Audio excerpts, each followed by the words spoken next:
네, 안녕하세요. 생활 속 의료 팁을 쉽게 알려드리는 시화병원 닥터세이 MC 김전입니다. 오늘은 산부인과 이병익과장님 나와주셨습니다. 과장님 안녕하세요. 네, 안녕하세요. 네, 소개 부탁드릴게요. 시화병원 산부인과에 근무하고 있는 이병익이라고 합니다.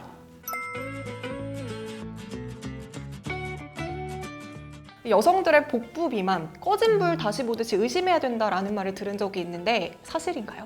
이제 복부 비만처럼 배가 불뚝 나와서 속된 말로 다 좀 똥배가 나온다고 그렇게 얘기하는 사람들도 있습니다. 그래서 그 똥배라는 자체가 비만 이외에도 여러 가지 질환이 있기 때문에 거기에 대한 것을 오늘 좀 이야기할까 합니다. 네, 그럼 오늘의 정확한 주제는 뭔가요? 과장님께서 말씀해 주세요. 오늘 이야기하고 싶은 거는 그 중에서도 이제 자궁에 대한 병에 대해서 근종에 대해서 이야기를 하고자 합니다.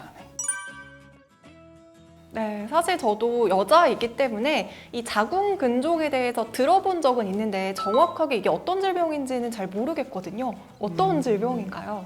자궁의 근육층에 양성 종양이 생기는 것을 우리가 자궁 근종이라고 얘기하는데 굉장히 흔한 질환으로서 좀 체중이 많이 늘어난다든지 이런 경우에 있어서는 더 빈도수가 많아지기 때문에 반드시 병원에 방문하시는 게 좋을 것 같습니다. 근데 사실 이게 내 몸에 관심이 많거나 세심하지 않으면 이걸 알아차리기 힘든 경우가 분명히 있거든요. 그렇다면 이 자궁 근종을 자가 진단하는 방법은 뭐가 있을까요? 대부분은 무증상입니다. 증상이 없어요. 다행히 부인과적인 증상이 동반되는 경우는 월경량이 많아진다든지 또는 월경통이 심해진다든지 주변 장기를 눌러서 어떤 증상을 일으킨다든지 그랬을 때 혹시나 내 복강내에 무슨 혹이 있는 거 아닐까 그렇게 의심하는 거지 총체적으로 다 이런 거면은 자궁 근종이다 본인이 진단할 수는 없는 거겠죠. 아무래도 그래서 병원에서 정확한 진단을 받으셔야 될 겁니다. 네. 만약에 환자가 이런 질환이 의심이 돼서 이제 과장님을 찾아왔어요. 그럼 과장님께서는 어떻게 진단을 내리시나요? 그 질식 초음파를 통해서 우리가 볼 수 있는 생식기는 전부 다 볼 수가 있어요. 고가의 비용이라든지 고가의 장치가 없이 손쉽게 그 자리에서 보고 그 자리에서 진단할 수 있기 때문에 지금은 널리 그 초음파가 널리 사용되고 있고 사이즈라든지 증상에 따라서 3개월 또는 6개월 간격으로 우리가 정기 검진을 좀 하라고 얘기를 하고 있고 혹이 커져가는 건지 혹이 작아지는 추세인지 아니면 양이 많은지 또는 모양이 변하는지 이런 것들에서 치료 방침이 좀 달라질 수가 있게 되겠죠. 아무래도. 네. 치료법들도 굉장히 다양한 게 있을 것 같아요. 약물 치료도 있고 수술 치료도 있고 여러 가지가 있을 것 같은데 어떤 종류로 치료를 하게 되나요? 경구약이 있고 주사제가 있고 호르몬 루프가 있는데 그 세 가지가 주로 많이 사용되는데 혹 자체는 없어지는 건 아니고 사이즈를 작게 하거나 통증이라든지 또는 월경량을 적게 해서 빈혈을 치료한다든지 이런 때 효과적인 거지 혹이 완전히 없어진다 그런 거는 사실은 수술적인 방법 외에는 없죠. 사실. 그러면은 수술이 꼭 필요한 경우는 어떤 경우라고 볼 수 있을까요?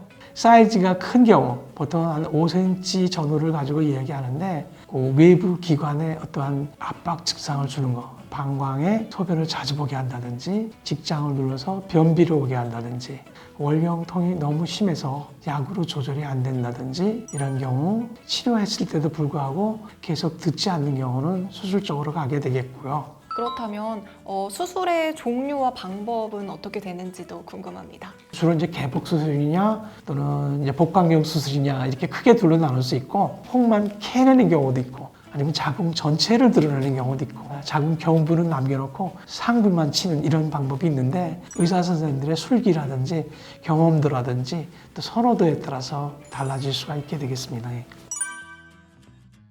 이번에는 이제 과장님께서 계속 말씀해주신 내용들을 토대로 퀴즈를 한번 풀어보는 시간 가져보도록 하겠습니다.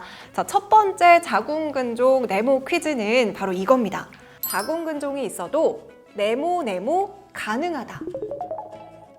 이거는 조금 답을 알 것 같아요. 임신 또는 출산 이런 거 아닐까요? 네, 맞습니다.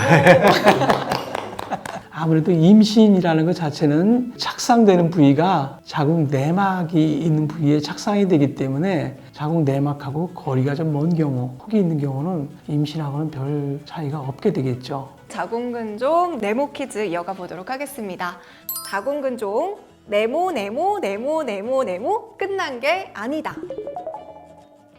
이번엔 5글자인데요. 이거 명언 아닌가요? 끝낼 때까지 끝난 게 아니다.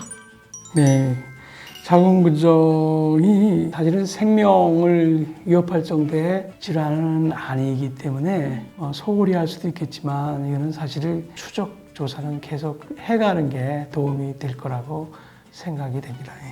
말씀해 주신 것처럼 치료와 추적 검사 이것도 당연히 너무 중요하겠지만요. 그에 앞서서 예방도 너무 중요할 거라는 생각이 들거든요. 어떻게 하면 예방을 할 수 있을까요? 비만이 안 생기도록 하는 게 굉장히 중요하고 그 식생활도 굉장히 건전한 식생활이 굉장히 중요할 것 같고요. 최근 들어서는 사실은 비타민 D가 굉장히 관련이 많은 것으로 얘기를 하고 있습니다. 그래서 비타민 D에 대한 것도 소홀히 하면 안 될 것으로 생각이 되고 있습니다. 네, 역시 균형 있는 생활 습관이 건강을 지킬 수 있는 방법이 아닐까 싶습니다. 네, 생활 속 의료 팁을 쉽게 알려드리는 시화병원 닥터세이 여자라면 꼭 알아야 할 자궁근종 그 증상과 치료법은 여기서 마무리하도록 하겠습니다. 네, 오늘의 콘텐츠가 도움이 되셨다면 구독과 좋아요. 눌러주시고 그럼 오늘 영상은 여기서 마치겠습니다. 감사합니다. 안녕.